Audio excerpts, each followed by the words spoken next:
Welcome to Live in the Solution. I'm your astrologer and tarot card reader, Mary Trimble, here with your readings. I've changed the format and I've changed the timing.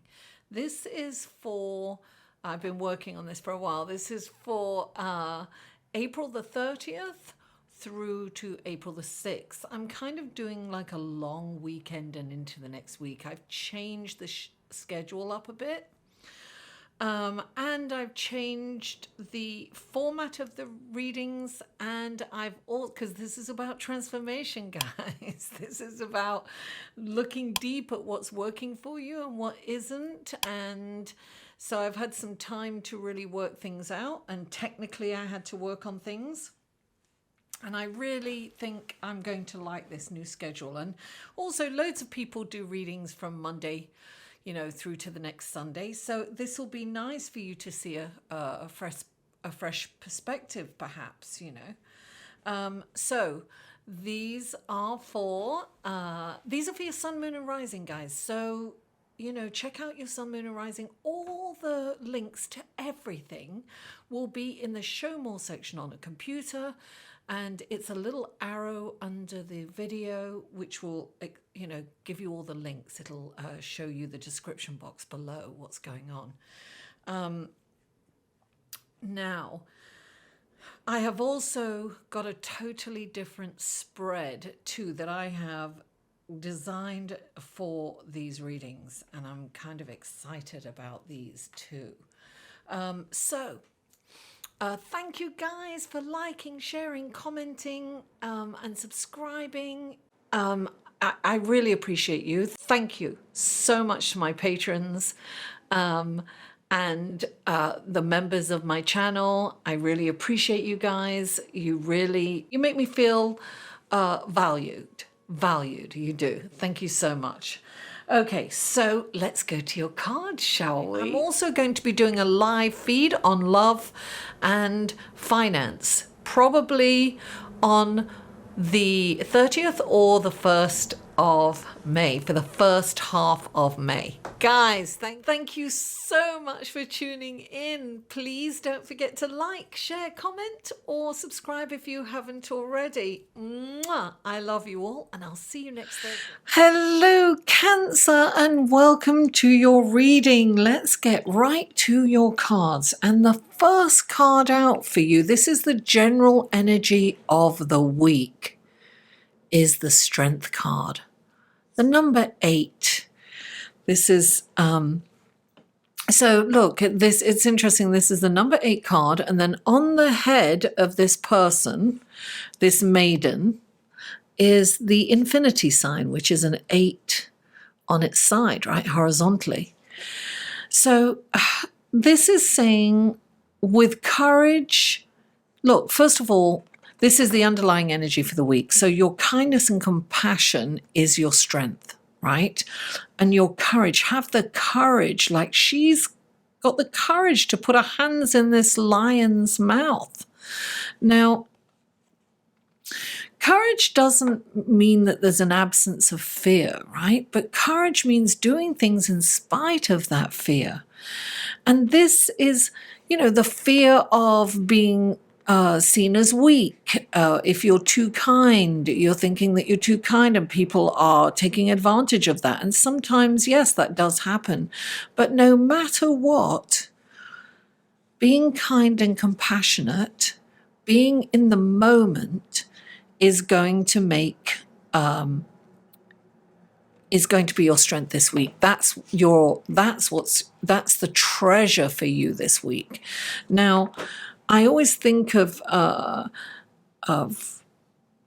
this card as self-discipline, right? Disciplining yourself, going against your instinctual behaviors of, and I don't mean instinctual in terms of intuitive, right? But that, see, the lion's instinctual action is to attack a stranger. But he is controlling this because he's enjoying this interaction with this maiden. And so he is in the moment. She's in the moment, even though she's got her hands in his in his mouth, she is exuding kindness and compassion and love, right? So we have to treat everyone. It's about not reacting in a way, say if we're hurt, and cancers get hurt. They're very sensitive and they're a water sign, so they're emotionally connected. Their emotions are very sensitive and volatile, and they could, the tendency is you could lash out at somebody either verbally, probably verbally, hopefully not physically. So this is about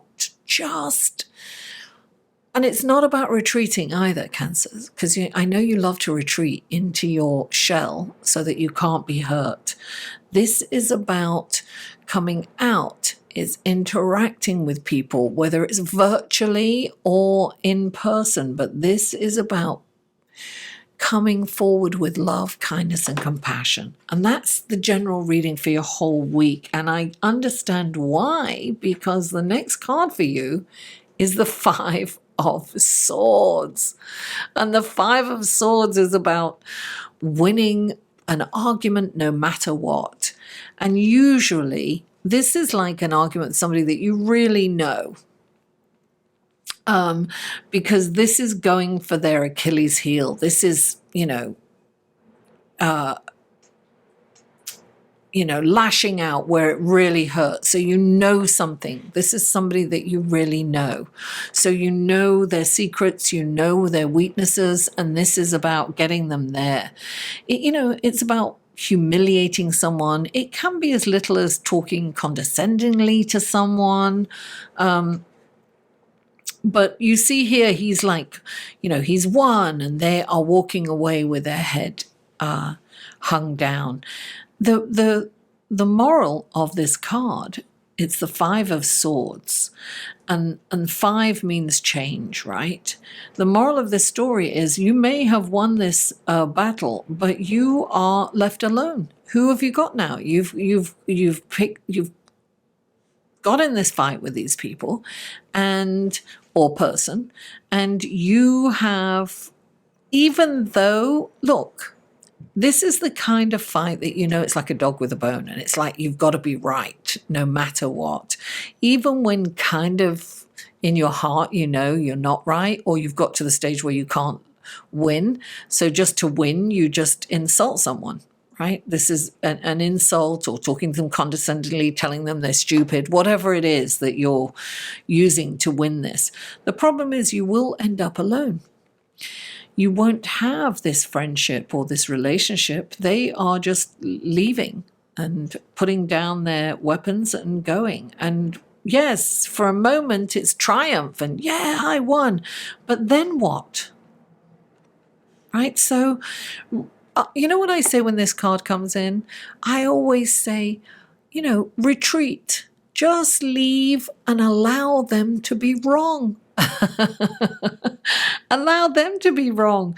You don't have to engage. This card is saying, please don't engage in any controversial argument or, things like hot button topics like I don't know, politics or this pandemic. People are arguing about where it's coming from, and there's all kinds of conspiracy theories going on out there. I mean, it can be religion, hot button topics where you cannot change people's minds. People, those are arguments not worth getting into. So the next card out for you, so resist that. Resist any drama this week. Remember, your strength is in kindness and compassion. It's self-control, right? So don't go here. It's not going to be a nice situation for anyone. So the next card out for you is the Three of Wands. And the Three of Wands, I always think of Jupiter, the Three of Wands. It's about expansion. It's about an optimistic future, right? It's planning long-term optimistically. So, he's there, he's waiting for his ship to come in. He sees his ship. He's not just believing his ship is coming in. He sees it. He knows it's tangible. He's just waiting for them to unload those riches. Now, if you could see your ship, wouldn't you be making those long-term optimistic plans? Yes, sure you would. So this is a time to see the future optimistically, because, this is, a lot of people are just in, deprivation. They're seeing the worst case scenario. They're not seeing a bright future. And, for some, it won't be. But this is the thing, right? Pluto's come into this year, and it is a transformative, transmutative planet. It is about change, and we can't avoid it. Pluto is here to make that change, to put it in our faces so we can accept that change, right? Accept the situations, because when Pluto comes in, initially we feel powerless, right? But because Pluto takes away things, or, brings in a pandemic like we have, right? And devastates the economy, or, Pluto deconstructs. But it's like the death and rebirth card. So it's like the phoenix that rises from the ashes, right? You need that, whatever the old paradigms, the old power structure, they need to go. So when we accept the situation as it is, we can, and when we've lost all our power, we don't need to lose hope. We can find our own power and strength within during these times, and we can be empowered and move forward. We can find a way. There's always a way, there's always an option, and this is about being optimistic, Cancer. Now, the next card out is the 10 of Wands. And the 10 of Wands really is like you've got all this baggage. Now, this can be emotional baggage that you're carrying. And I'm kind of getting that this is emotional baggage for some of you, because look, there's a big castle there, but he can't get to the castle. He's really weighed and bogged down by these emotional bags he's carrying with him. It's time to release that. It's time to release this. Now, on a physical plane, this can mean that you're taking on too many responsibilities. You're trying to do too much at once. And this is about delegating. It's about dropping some of that baggage, whether it's emotional or physical baggage. If you have spread yourself too thin, you're trying to do things for other people. Oh, yes, I'll do it. I'll help you, and your intentions are the best. But the problem is you're out there helping these other people and you are suffering because of it. So be careful what you agree to. Because I know that your heart is pure, Cancer, and you want to help. But there's a point where you need to look at your worth. What are you worthy of? What do you need to do for yourself? What do you need? How much do you value yourself and your time? If you truly value your time, you can put that into what you need to do yourself. And then if there's time, you can help, but you need to kind of drop this. And if you've already agreed to do too much, then you need to make that phone call and say, look, when I agreed to it, I really thought I could, but this other stuff has come up and I can't now. Or whatever it is that you have to say. And if it's emotional baggage that's affecting your relationships, it's time to address it and move on. And I have to say that there's lots of emotional help out there. I've been looking at all these resources that are available to people during this time, which is quite nice and such a lovely gift. There are counseling services, free counseling services that are available to people who are emotionally challenged right now, going through a really hard time. And there are many. There's no there's no denying that, Cancer. There are many people out there that are suffering, and you are intuitive, you're connected to your emotions, and you could be tapping into the collective suffering right now. So protect yourself from that. You also remember you need to, we need to raise our vibration. Now, whatever that means, if it means listening to music that makes us happy, if it means meditating, if it means, interacting with other people, whatever it is that takes you out of your mind and raises your vibration, that makes you feel really joyous and free and happy, that's what you need to do, Cancer. Guys, if you would like the extended reading right here, there's a beautiful extended reading. I have come up with this lovely spread for an extended reading, and I've used cards that I only use in personal private reading. So it's a really extensive extended reading. You can purchase it for the rest of this reading on my website, liveinthesolution.com. All the links will be below, and you can purchase it for $4.97. But you can also get all the extended readings if you become a member of my channel, a superstar member at $4.99 per month. You get all these extended readings. Or if you are a patron on Patreon for $5 a month and up, you get access to all the extended readings. So I hope you enjoyed this reading. I love you all, and I'll see you next week.